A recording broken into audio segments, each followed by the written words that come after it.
All right, we are back with the second year of Hallmark Holiday Movie Pitches.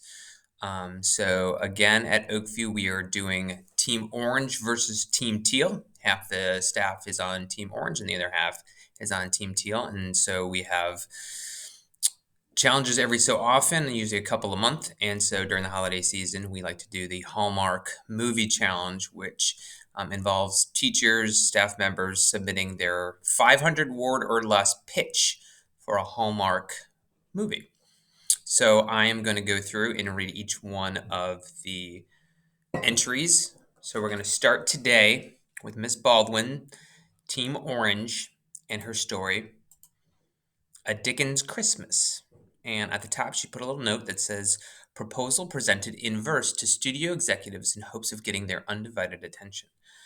She's already given me specific directions on the cadence and whatever, and I'm sure I'm going to mess it up and she's going to get mad at me. So I'm going to do my best. So here it is. First Hallmark holiday movie pitch, A Dickens Christmas. In poetry, I'll propose an idea for this holiday season of a love story filled with passion and treason. The drama occurs in December on a blustery night in a small mountain bookstore with tomes to delight. The store is run by a man named Paul Brown and his scholarly cat Dickens, much loved in the town. While Paul runs the shop and deals with all things financial, Dickens lures in customers by his weight, quite substantial. People come to the shop to pet him and giggle, as Dickens does prance and shimmy and jiggle. While Dickens loves attention, he can also be moody. A few pets he'll allow, but then will get broody. Paul once had a wife whom he loved to distraction, but with callous disregard she broke his heart with her actions. 5 years before, on another Christmas Eve, Paul's cold-hearted wife did abruptly just leave.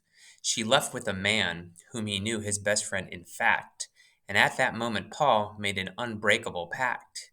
He and Dickens would be resigned to their bookstore endeavor.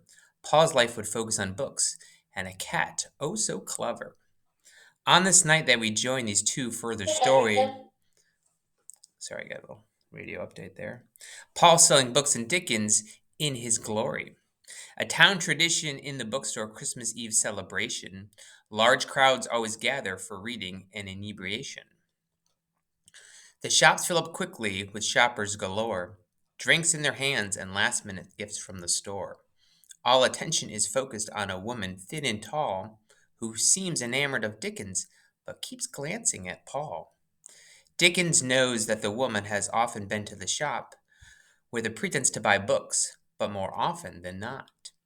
She'll just stand in an aisle and observe Paul from afar. She is shy and aloof, but in her eyes there are stars. So this night she appeared and went to pet Dickens, while her eyes sought the target of her passionate mission.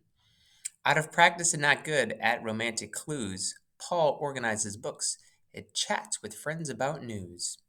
The woman knows bold action is now what is needed, so she scoops up big Dickens, and his growls go unheeded. At first he does squirm and puts up a fuss, then decides that cooperate with the lady he must. With a purr and a nuzzle, Dickens snuggles in her arms. He makes sure Paul can see he's succumbed to her charms. Paul quickly notices his cat's strange behavior, and as she approaches, it's clear she's in Dickens' favor. The two chat and they flirt, surrounded by friends, who hope that Paul's heart can now possibly mend. With Dickens at his feet giving purrs of delight, the store empties out at the end of the night. All else falls away as Paul finally believes that there is kindness and love again on Christmas Eve. All right, that is our first entry, A Dickens Christmas by Miss Baldwin. Stay tuned each day for another video.